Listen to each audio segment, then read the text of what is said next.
You want me to hold one of them so you can get the whole picture? Yeah, that'd be awesome if we get the beak. The beak's heavier. You want me to take it? Yeah, I can. It would look really cool. Yeah, they're about the same degree. Wonderful. So, yeah. That would circulate to about there.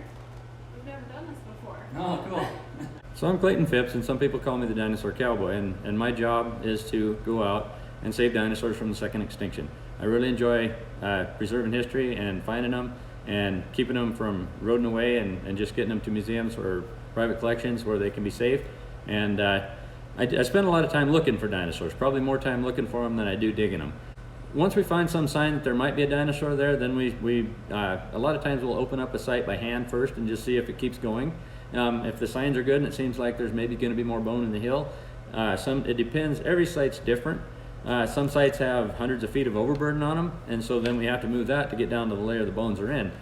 So we'll start with big equipment sometimes, and we'll move down from that. Once we get down to within a few feet of the layer, then we'll start in with shovels, jackhammers, picks, and we'll move down from that. When we get right around working on the bones, we'll move down to a knife and a brush and use glue and consolidate them in the field. Once we get them kind of the bone layer perimeter and what we have, then we'll take and pedestal it, and we'll put a plaster jacket around it. We use burlap soaked in plaster Paris and water and mix it up, and then we dip the burlap and wrap the strips around, and we'll do many layers depending on how big the block is and how much strength we need to hold that block together to get it safely to a lab. And my friends have a preparation lab, and they take and open the jackets that us field guys bring to them, and they clean up the jackets and see what's inside them. You know, they'll open them up and expose any bones that we may have not seen in the field, because sometimes we'll take them out in a giant block and you can't safely do it in the field. You need to flip it over, see what else is in that jacket. You take the jacket and you open it and you go through it. And once we get to that stage, then we can start, you know, advertising the dinosaur to prospective clients. There's a lot of politics in the dinosaur world. I can't, in our country, the laws are such that I can't donate my dime and my time and go find a dinosaur and donate it to our local museum off federal land. I can't do it. And if there's no benefit for me to go out there and try to save one on my dime and my time and do it at my expense and spend my time doing it, and I can't keep it locally to benefit our community, then, you know, there's something wrong with that picture. So I do it another way. I do it the only legal way that I can.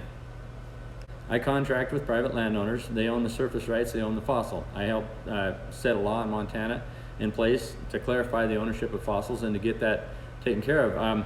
We found the dueling dinosaurs in 2006, and there became a large legal battle surrounding them about who owned them. The land that we found them on, and the contract I had, was with the surface owners of the land. That's all anyone had dealt with since 1918, and the Earl Douglas decision was made. A hearing was called about who owned the fossils, whether it was a mineral right, and he was able to claim mineral rights, or if it was a surface right. The federal government owned that land, and so during the hearing, they decided that no, it's a surface right. A 5-year-old could have answered the question. A dead animal is not a mineral. It should have been that simple. But 7 years later, and a lot of money flowing the wrong direction, we finally got a law in Montana passed, and on the courts and in the record books, that if you own the surface rights, you own the fossil. Back when I first started into paleontology, I realized there was a debate between academic and commercial fossil hunters. I realized that. I didn't like the way that a lot of academics had treated landowners. You know, they had stolen them from landowners for years, never any recognition or any acknowledgement or any sort of benefit to the landowners at all. And I didn't like that. And so anyway, but I wanted to bridge the gap between commercial and academia. We can work together, and I have proven it. You know, the dueling dinosaurs are now in one of our, you know, premier museums in the United States. It's going to become a worldwide destination to come see the dueling dinosaurs. If you like dinosaurs and want to go see them, they're one of the best in the world. And we were very blessed to find them. Luck's created. We didn't find them sitting on the couch. You know, we saved them so people can enjoy them, and we can work together. And I like it when that happens. No, I have not come very rich because of my profession. I'm still, I still live in the house I grew up in. You know, I spent about 25 years of my life getting to the point where I am, where I've built this into a business that it's actually been successful, and it's taken a long time to get there. For the first 20 years, we didn't have any money. You know, when we got our first installment for the dueling dinosaurs, we actually went to town, and my wife wanted a new pair of gloves. And she said, "Hey, I'm getting them. We can afford them now." For 20 years, I've lived out in the hills and stayed in the on a cot in the wide open with I didn't even have a tent. and if it rained, I'd get in my car in the night. So yeah, last year I went and bought a camper, and it's an old used camper, but I didn't really want a really nice one because pulling it through the hills, I'd have destroyed it anyway.